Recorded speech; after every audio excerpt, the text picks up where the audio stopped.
I can't hear you. Are there any Zack Anderson fans out there? Hands together for Zack Anderson.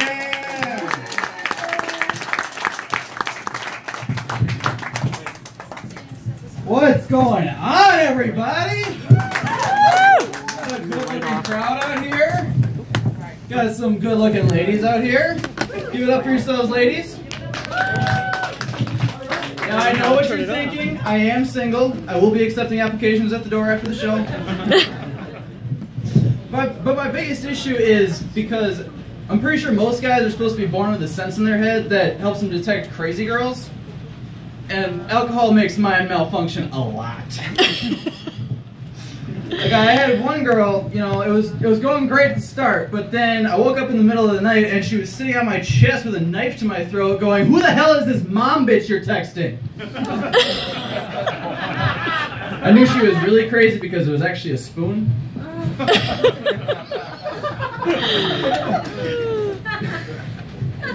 don't know what it is. You know, I had another girl that I dated in high school.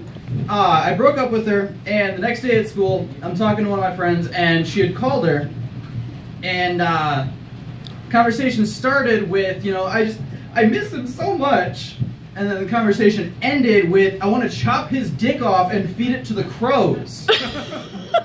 So I was walking around the school with a cup on for a couple weeks. I don't know what it is. I just give off some natural scent that just attracts crazy girls. I don't know what it is. They, you know, they just catch the scent and they're like a pack of wolves going out for the next meal. You know, they catch the scent, they're like, you guys smell that?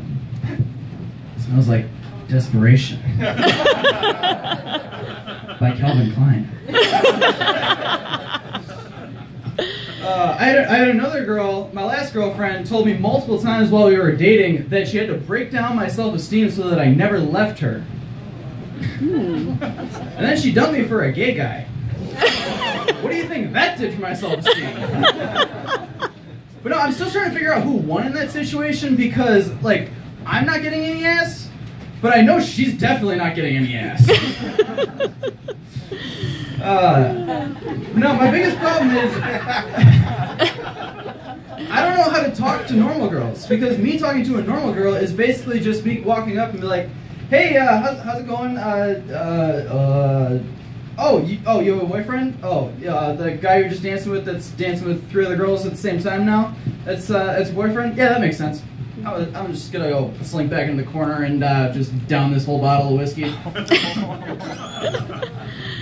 But there is one thing when it comes to dating that I'd really like to address, and it's kind of the reaction to ghosting. Now, for those that don't know what ghosting is, it's when 2 people are texting each other with the intent of flirting, and one of them just stops responding. So, I've been ghosted a lot, which you can probably say why. But the one time I do it, I am suddenly the biggest piece of shit on the planet.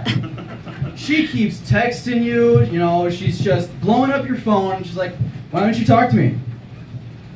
You know, you're a real asshole for not responding to me.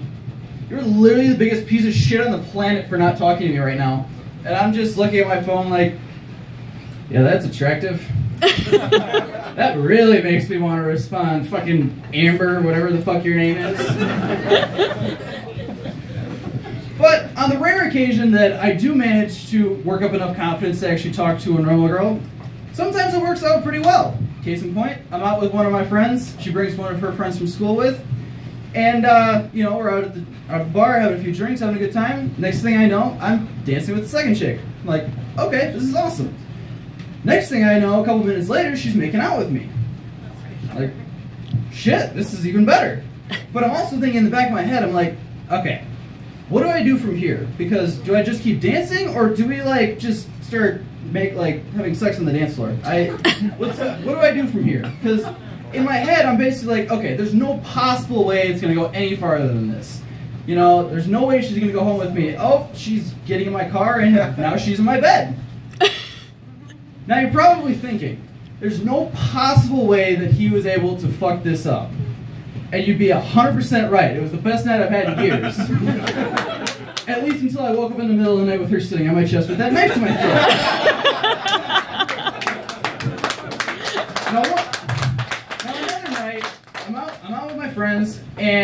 you know, I'm up, I start dancing by myself because I was hammered. And next thing I know, girl starts dancing with me again. I'm like, okay, this is awesome.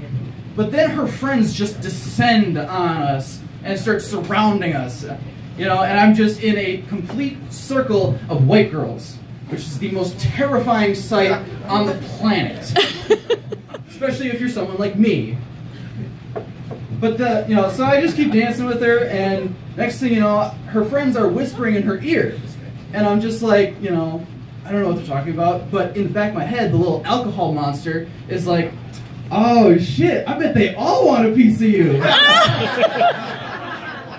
But then her friend starts yelling at me like, she's literally the best person I know. And I'm just looking at her like, shit, am I like in the middle of some kind of cult? Like, what's going on here? But then the girl, you know, starts asking me like, what are you doing after this? And I'm just like, I don't know, what are you guys doing after this?